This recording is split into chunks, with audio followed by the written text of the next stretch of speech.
Hello mga kainday, kumusta kayong lahat? So for today's mini vlog, samahan nyo ako. Magluluto tayo ng aming lunch.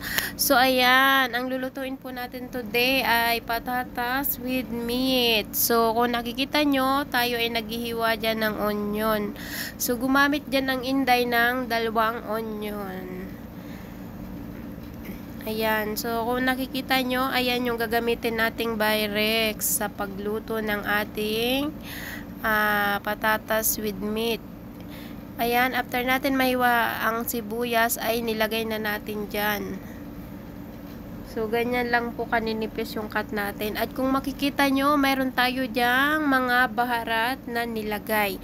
So, gumamit dyan ng inday ng Arab spicy baharat, kisbara powder, kamon powder, paminta, and salt. So, after natin mailagay yung baharat, ay minix-mix nga natin yan. And then, ilalagay natin sa onion. So, ayan nga, nilagay na natin yung baharat. So, nilamas-lamas lang yan ni Inday. Sana all may naglala. Charot! So, ayan, nilamas na natin yan. At kung makikita nyo, ang Inday ay umiiyak. Nakikipag-away sa sibuyas. So, ayan, ganyan din ba kayo magluto habang nagluluto ay umiiyak? Ang bad-bad kasi ng onion. So, ayan, kung makikita nyo guys, naghiwa na dyan ang Inday ng 2 tomato. So, ayan, gagamit din tayo ng bell pepper. Isa lang yan. And then, ikinat natin ng pa-circle. So, ganyan lang po. So, after nga natin mahiwa yung ating bell pepper, ay naghiwa na rin ang Inday ng patatas. Ayan, gagamit tayo dyan, guys, ng 4 na patatas lang yan. So, medium size lang yan ginamit natin. So, konti lang yan kasi sigurado hindi na naman kakain yung alaga ko niyan. Kami lang din mag-amo ang kakain. Hindi mahilig sa gulay yung mga alaga ko. So, kami lang mag-amo ang kakain yan. So, ayan. So, after nga natin mahiwa yung ating kamatis, ay yung ating patatas ay minix na nga natin. And then, gumawa tayo ng sauce. Kung makita nyo, naglagay ako dyan ng 1 cup ng sabaw ng meat. At saka naglagay din tayo ng 1 bell pepper, 4 na bawang, 1 red chili, 1 green chili, and then yung natira nating baharat. At maggagamit din tayo dyan ng kamatis, guys. Gumamit pala ako dyan ng kamatis na 6 na peraso. Ayan, and then i-blend na natin. So, antayin lang natin na maging liquid lahat yung ating ano. Ayan na yung ating vegetable. So, ayan yung sauce natin. Tapos na natin i-blend. And then, ayan, naglagay nga ang Inday dyan ng butter sa gider. And nang maging liquid na yung butter, ay nilagay ko na yung ating meat. So, ipa-fried lang natin yan ng mga 5 minutes kasi medyo malambot na yung ating meat, guys. Niluto ko na kasi yan sa pressure cooker ng 30 minutes. Kaya lulutuin lang natin yan ng mga 15 minutes para hindi magadurog yung ating meat. Kung nakikita nyo, abang hinahalo ko, nadudurog na siya. So, ayan yan, nung matapos nga ang 5 minutes, ay nilagay na natin yung ating sauce. So, pakukuluin lang natin yan ng mga 10 minutes hanggang sa maging liquid yung ano, yung maging sticky ba yung sabaw niya. Ayan, ganyan lang po. Hindi na natin siya tatakpan kasi ma-overcook na talaga yung meat natin. Sobrang lambot na.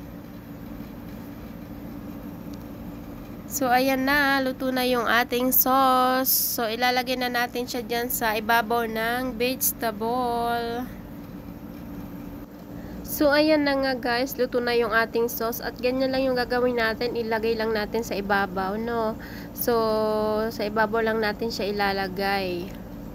So, ayan nga. Nailagay na natin lahat. And then, after natin yan mailagay, ay tatakpan natin siya ng foil or gisder. Ayan. So, ang tawag po ng foil sa Arabic ay gisder. Ayan. Lalagay na natin yung kanyang takip. So, lulutuin lang natin yan sa oven ng mga 30 minutes kasi mabilis lang naman maluto yung ating patatas. So, inopen ko na yung oven, no. Ibaba at saka itaas. Inopen ko lahat dyan. As in, mainit na yan. Ayan. Ayan, but and then after 20 minutes ay itatanggalin natin yung takip ng ng meat para medyo magpula-pula yung ibabaw niya. So ayan na nga guys, nag-ano na diyan ng inday, naggisa na ng rice. So gumamit ako diyan ng butter and olive oil. So after kong mailagay na ay nilagay ko na yung ating rice. So gumamit ako diyan ng rice guys na Egyptian rice. So, after nga natin magisa-gisa yan, ay naglagay tayo dyan ng salt. So, ihalo-haluin lang natin and then maglalagay tayo ng hot water. So, ayan, paborito yan ng amo kong Egyptian rice. So, ako ganyan din. Gustong-gusto ko yung ng Egyptian rice kasi para siyang malagkit. Pag ako nagsasaing ng para sa ko, iyan ang ginagamit kong bigas, Egyptian rice. So, ayan nga nung bumaba na nga yung tubig ng ating rice ay naglagay tayo dyan ng butter sa ibabaw and then iinin na lang natin siya. Antayin lang natin ng mga 15 minutes and then tapos na yung ating kanin, luto na. So ayan, tatakpan lang natin siya. Gumamit pala ako dyan ng foil kasi yung takip niyan ay may butas, so sumisingaw siya, kaya gumagamit ako ng foil sa pagluluto. So, ayan, luto na yung ating rice. So, ayan, kung makikita nyo, ay itatransfer natin yan sa Hapida. Kasi hindi naman agad sila nakain. So, para hindi ay agad lumamig yung pagkain, nilalagay ko yan sa Hapida. Kaya pagkatapos ng kainan, ang daming hugasin ng inday. So, ayan, na-transfer na natin yung ating rice. Luto na ang ating lunch guys. Happy lunch time everyone. Ayan, luto na yung ating meat. So, thank you for watching guys. God bless all. Bye bye. See you my next video.